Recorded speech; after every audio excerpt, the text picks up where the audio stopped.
Hello friends, आज हम बात करेंगे एक ऐसे ग्रह योग की जो न सिर्फ आपकी लव लाइफ को प्रभावित करता है बल्कि आपकी डिजायर्स, आपके अंदर की आकर्षण शक्ति और कभी-कभी आपके भ्रम को भी बढ़ा देता है। राहु और शुक्र जब एक साथ आते हैं तो व्यक्ति के भीतर एक ऐसा आकर्षण जागता है जिसे लोग कभी चाम कहते हैं तो कभी जुनून बोलते हैं। साथियों, कभी ऐसा महसूस किया है कि आपको रिश्तों में जितना भी प्यार मिले वो कम लगता है, या आप हमेशा किसी स्वीकृति की तलाश में रहते हैं? तो हो सकता है ये वही योग आपकी कुंडली में काम कर रहा हो। लेकिन वीडियो शुरू करने से पहले एक छोटी सी दिल से की गई रिक्वेस्ट है। अगर ये जानकारी आपको सच में पसंद आए तो इस वीडियो को लाइक जरूर करें, चैनल को सब्सक्राइब करें ताकि हम बार बार इस आध्यात्मिक यात्रा में जुड़ते रहें, और इस वीडियो को किसी अपने के साथ शेयर भी कर दें। क्या पता उनकी लाइफ में भी कुछ हीलिंग शांति उतर आए। और हाँ, नीचे कमेंट में जरूर लिखिए अगर कोई क्वेश्चन हो, कोई विचार या बस कोई भावना हो तो हम उसे दिल से पढ़ेंगे। मैं हूँ आपकी अपनी स्पिरिचुअल गाइड और आप देख रहे हैं राशिफल और तंत्र। तो चलिए दोस्तों, अब जानते हैं कि जब राहु और शुक्र एक साथ आते हैं तो हमारे जीवन में कैसी लहरें उठती है।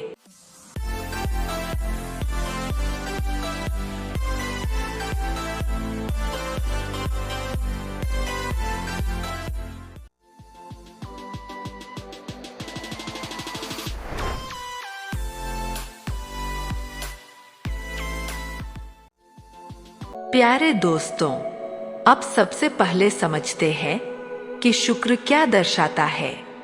जन्म कुंडली में शुक्र आपके हैप्पीनेस, आपकी पैशंस, आपके अंदर की क्रिएटिव टैलेंट्स और वो सभी चीजें दर्शाता है जो आपको इमोशनली और सेंसुअल रूप से खुश करती है। शुक्र आपके अंदर की वो फीलिंग्स है जो आपको art, music, love, relationships, beauty और रोमांस की ओर खींचती है। दोस्तों, जब इस शुक्र के साथ राहु जैसा ऑब्सेसिव यानी जुनूनी, कंपल्सिव यानी जिसे रोकना मुश्किल, सांसारिक इच्छाएं से भरा ग्रह जुड़ता है तो क्या होता है। राहु एक छाया ग्रह है और जब वो शुक्र के ऊपर अपनी छाया डालता है तो वो शुक्र की एनर्जी को एम्पलीफाई मतलब कई गुना बढ़ा देता है। अब प्यारे दर्शकों, अगर किसी की कुंडली में राहु और शुक्र का ये योग है तो उस व्यक्ति के भीतर एक बहुत स्ट्रॉन्ग डिजायर होती है अटेंशन पाने की, प्यार पाने की और स्वीकृति पाने की। ऐसे लोग फ्लर्टेशियस, बहुत ज्यादा छेड़छाड़ करने वाले हो सकते हैं क्योंकि उन्हें एक जगह से प्यार नहीं मिलता तो वो उसे कहीं और ढूंढने लगते हैं।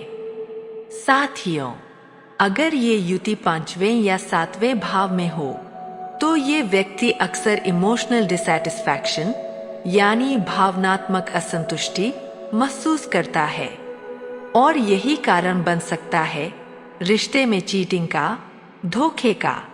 लेकिन इसका मतलब ये नहीं कि हर कोई जिसके कुंडली में ये योग है वो ऐसा करेगा। ये बहुत कुछ इस बात पर निर्भर करता है कि राहु और शुक्र कितने डिग्री पर है, किस नक्षत्र में है, इनकी डिग्निटी यानी स्थिति क्या है।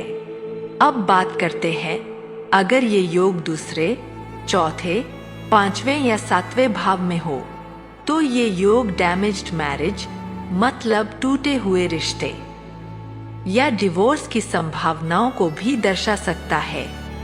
दोस्तों, क्या कभी आपने ऐसा महसूस किया है कि कोई आपको जितना प्यार करता है वो भी आपको पूरा नहीं लगता, आप और चाहते हैं और चाहते हैं। बस ये वही एनर्जी होती है ऑब्सेसिव लव की, जो राहु और शुक्र मिलकर पैदा करते हैं।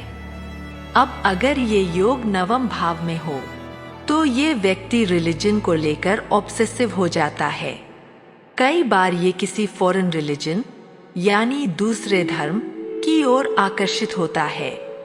जैसे कोई क्रिश्चियनिटी से हिंदुइज्म की ओर झुक जाता है या कोई इस्लाम को एक्सेप्ट कर लेता है। ये धर्म परिवर्तन की प्रवृत्ति इसी युति से आती है। प्यारे दोस्तों, अब बात करें इसके पॉजिटिव साइड की। राधे राधे दोस्तों, स्वागत है आपका राशिफल और तंत्रा की रहस्यमय और ज्ञान से भरपूर दुनिया में। हमारे चैनल पर आपको मिलेगा ज्योतिष ग्रहों और गोचर की सटीक जानकारी, वार्षिक, मासिक और साप्ताहिक राशिफल, सपनों के अर्थ और सामुद्रिक शास्त्र, रत्न, क्रिस्टल और फेंग शुई की जानकारी, तंत्र मंत्र विद्या और शगुन अपशगुन के विचार, और भी बहुत कुछ जो आपके जीवन को सरल और सकारात्मक बना सकता है। नमस्कार, मैं आशुतोष आपके साथ इस आध्यात्मिक यात्रा में हूँ। हमारा उद्देश्य है आपके जीवन में सकारात्मकता और समाधान लाना। हर सवाल का सही जवाब देने के लिए जुड़े हमारे चैनल से। हमारा चैनल सिर्फ ज्योतिष नहीं, बल्कि आपके जीवन के हर पहलू को समझने का मार्ग है। राशिफल और तंत्रा को सब्सक्राइब करें और हर दिन नई ऊर्जा और नई जानकारी से जुड़े।